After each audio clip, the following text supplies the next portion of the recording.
Nah, sebelum kita cerita Bung, kenapa tiba-tiba warisan kata nak jatuh kerajaan ini? Esok adalah apa orang kata sidang Dewan Undangan Negeri esok. So, warisan kata bagaimana JRS ini boleh jadi ketua menteri sedangkan partinya dia dah paling minim, paling kecil. Parti dia dah paling kecil, dia tak ada kekuatan. Dia dah keluar daripada bersatu. So, Haji J ni tak ada parti. Dia bebas. Macam mana seorang bebas boleh jadi apa orang kata ketua menteri Sabah? Tuan-tuan, saya teringat bila orang bantai saya kan, dia kata PN suci, PN tu bersih, kamu berlawan dengan hoi hoi ahoi. Sekarang ini kita tujukan balik lagu hoi hoi ahoi, kita semua gembira. Hoi hoi PN dapat harta, uang berjuta, projek sini sana.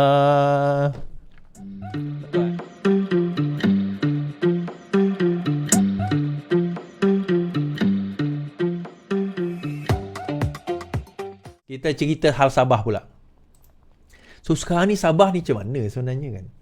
Okey, siapa yang tak tahu hal Sabah, Barisan Nasional telah pun menarik sokongan daripada menyokong JRS. Dia bergabung sebenarnya.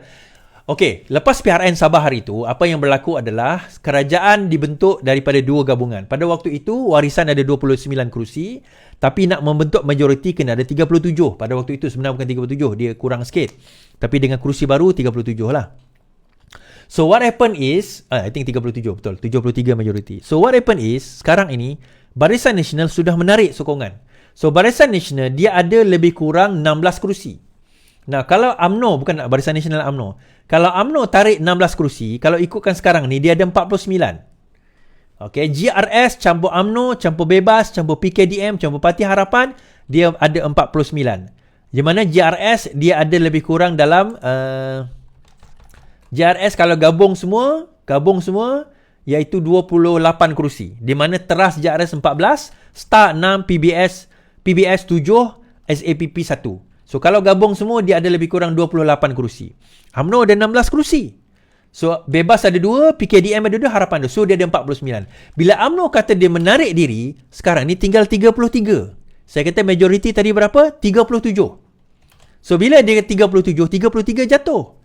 Tetapi Bung kata dah jatuh dah. Okey. Nah, sebelum kita cerita Bung, kenapa tiba-tiba warisan kata nak jatuh kerajaan ini? Esok adalah apa orang kata sidang Dewan Undangan Negeri esok. So warisan kata bagaimana JRS ini boleh jadi ketua menteri sedangkan dia partinya dia dah paling minim, paling kecil. Parti dia dah paling kecil, dia tak ada kekuatan. Dia dah keluar daripada bersatu. So Haji J ni tak ada parti. Dia bebas. Macam mana seorang bebas boleh jadi apa orang kata ketua menteri Sabah?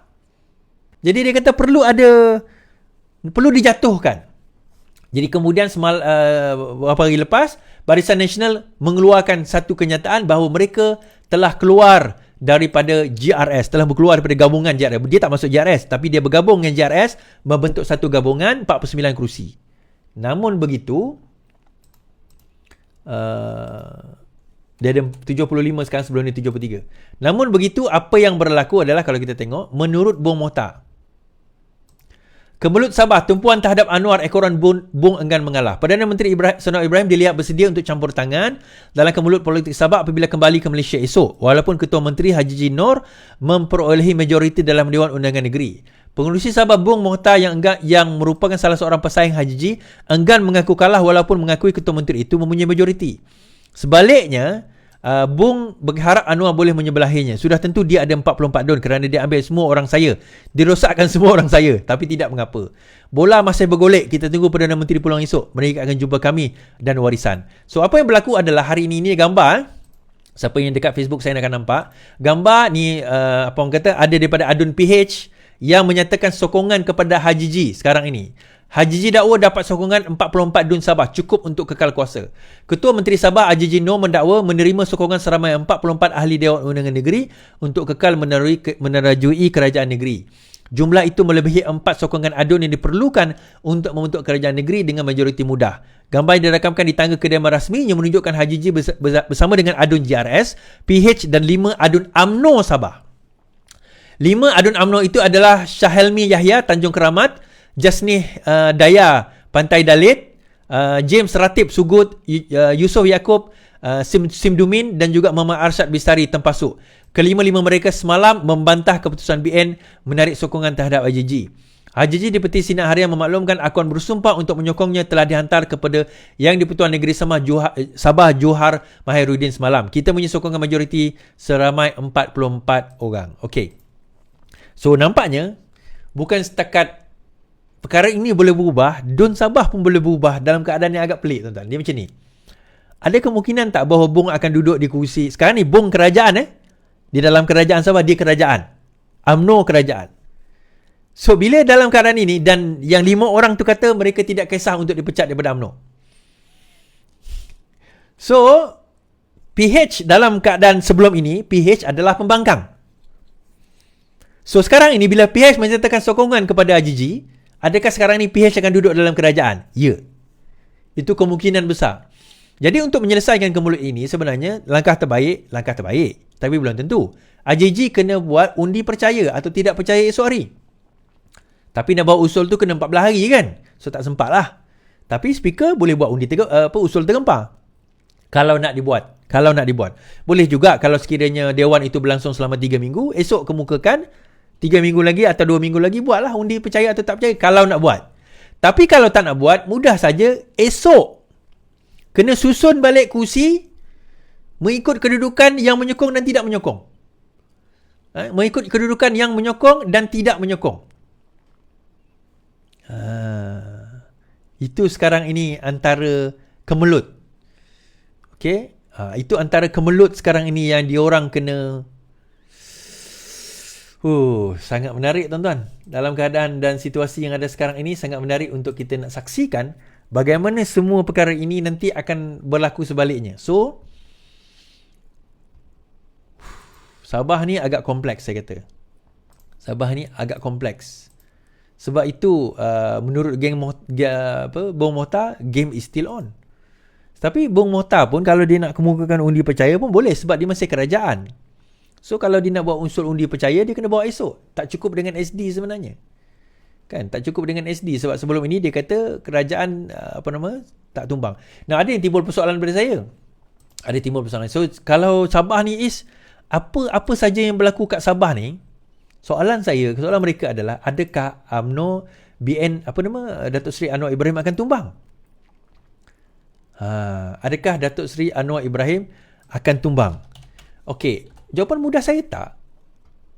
Jawapan mudah saya tidak untuk Anwar Ibrahim akan tumbang. Sebab saya kata, kenapa saya kata agak sukar untuk Anwar Ibrahim tumbang di dalam peringkat ni lah, di peringkat federal. Untuk maklumat, Sabah, UMNO Sabah atau Barisan Nasional Sabah hanya ada 7 kerusi. Hanya ada 7 kerusi saja. Dan kalau mereka keluar sekalipun, GPS masih still ada. Dan mereka tak boleh keluar sebagai individu di peringkat federal. Jadi ada tak kemungkinan di peringkat federal dia kerajaan, di peringkat negeri dia orang jadi pembangkang?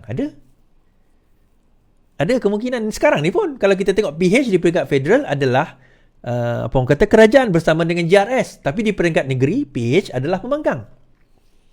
So that thing could happen. Di Sabah lah. Sebab itu saya kata complexity of Sabah ni agak menarik juga sebenarnya.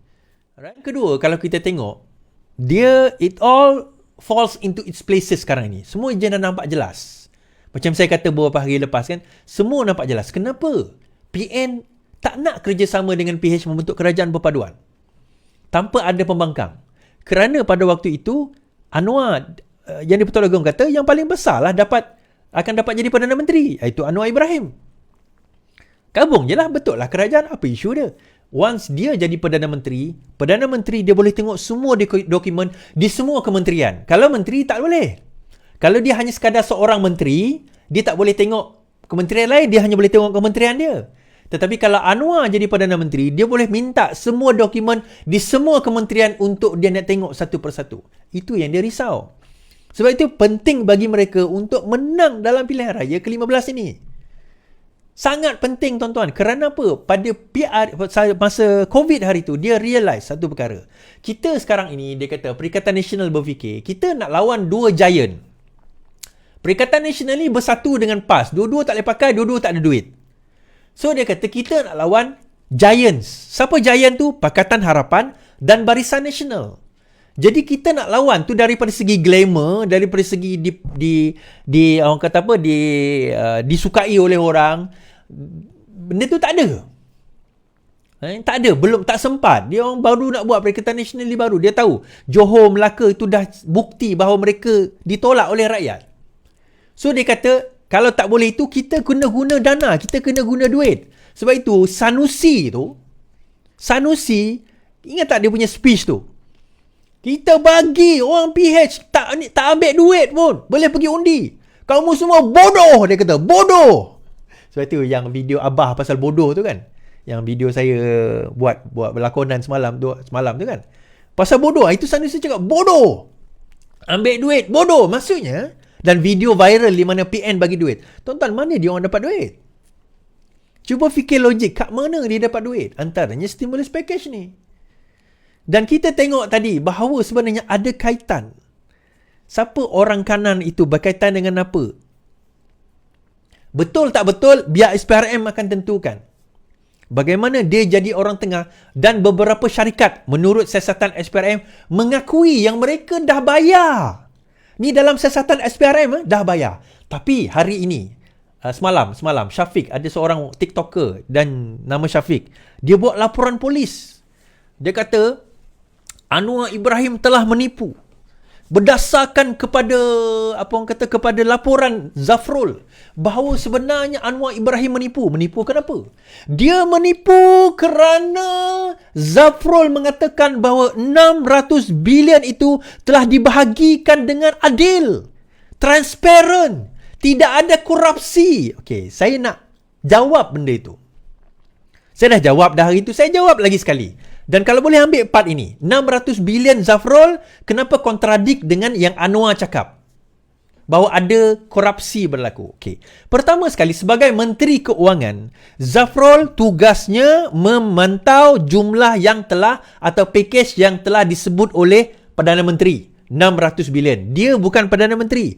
Kan saya kata tadi, dia Menteri Keuangan. Sebagai satu Menteri Keuangan, dia hanya melihat ministeri dia. Kan saya cakap tadi, Perdana Menteri dia boleh tengok semua kementerian. Menteri Keuangan dia hanya boleh tengok kementerian dia. Dia tak tengok kementerian lain. Okey, apa tugas Kementerian Menteri Keuangan?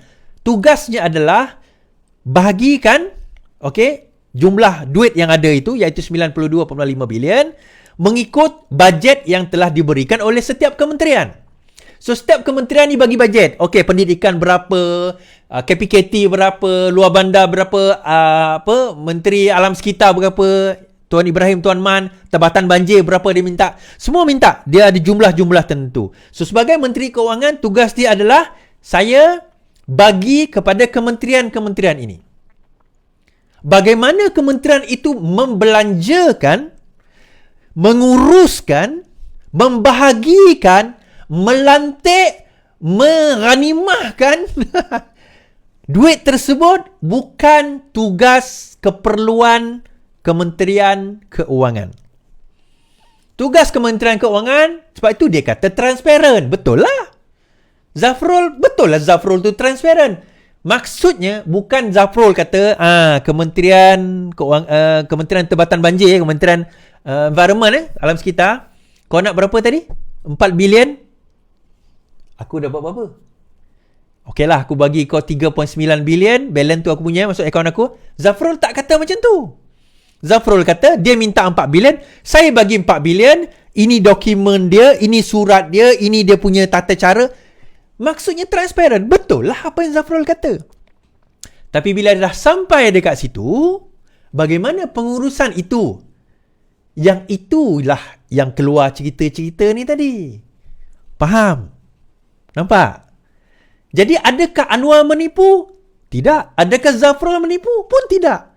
Buktinya bahawa kita tengok SPRM sudah mula menyiasat dan ada syarikat-syarikat menurut SPRM mengatakan mereka sudah memberi rasuah untuk mendapatkan projek itu. Nah, menurut SPRM 90% daripada 100%, 90% projek yang sudah diluluskan belum menerima SST daripada kerajaan, iaitu surat setuju terima, surat setuju terima. Dia macam PO lah, purchasing order ataupun letter of offer, lebih kurang macam itulah. Dia belum terima, tetapi 10% sudah menerima. Bayangkan, katakanlah projek itu 90 bilion, 10% is about 9 billion, 10 billion, 10 billion macam tu. Sudah pun. Jadi siasatan SPRM adalah ke atas jumlah 10%. Saya bukan 10 bilion, tapi saya ini contoh. Jumlah yang telah diluluskan dengan SST. Mungkin lebih, mungkin kurang, saya tak tahu. Tapi jumlah yang dah mendapat SST itu, yang itu SPRM akan fokuskan. Siapa kata suci tadi? Benda ni dah pun diwujudkan. Dah ada. Siasatan sedang berlaku. Dan dikatakan orang yang ditahan sebagai middleman itu ada kaitan dengan Muhyiddin Yassin. Ada kaitan dengan Muhyiddin Yassin. Biar benda ni sink in dulu. Tuan-tuan, saya teringat bila orang bantai saya kan, dia kata, PN suci, PN tu bersih, kamu berlawan dengan hoi hoya hoi. Sekarang ini kita tujukan balik lagu hoi hoya hoi, kita semua gembira. Hoi hoya, PN dapat harta, uang berjuta, projek sini sana. Tuan-tuan, bila BN bersama dengan kita berjaya jadikan sistem ini zero corruption. Bila PN bersama dengan sana, dengan UMNO dan BN pada waktu itu, dengan dia join the bandwagon. Penyamun itu, tuan-tuan, hoi hoya hoi, lagu itu bukan untuk UMNO, bukan untuk Barisan Nasional. Lagu itu adalah untuk koruptor, penyamun, penyangak sistem. You see, tuan-tuan, kadang-kadang tak perlu kita nak bergelar ulama, bergelar syekh, bergelar tuan guru nak betulkan sistem. Tuhan turunkan manusia nak betulkan manusia lain itu, dia tak perlu bergelar jawatan-jawatan tersebut. Islam tu tak mestinya datang baiknya daripada kita yang bergelar ulama, tok guru, ustaz ni. Kadang-kadang baiknya Islam tu datang pada orang biasa. Sebab itu bab kata Ustaz Asri, dia kata itu kan, tak semestinya yang berceramah ini boleh masuk syurga, yang pergi susun kursi sapu tepi jalan tu tak boleh masuk syurga lebih dahulu. Entah-entah yang pergi susun kursi, yang pergi betulkan kamera tu lagi dulu masuk syurga daripada ustaz yang berceramah ni.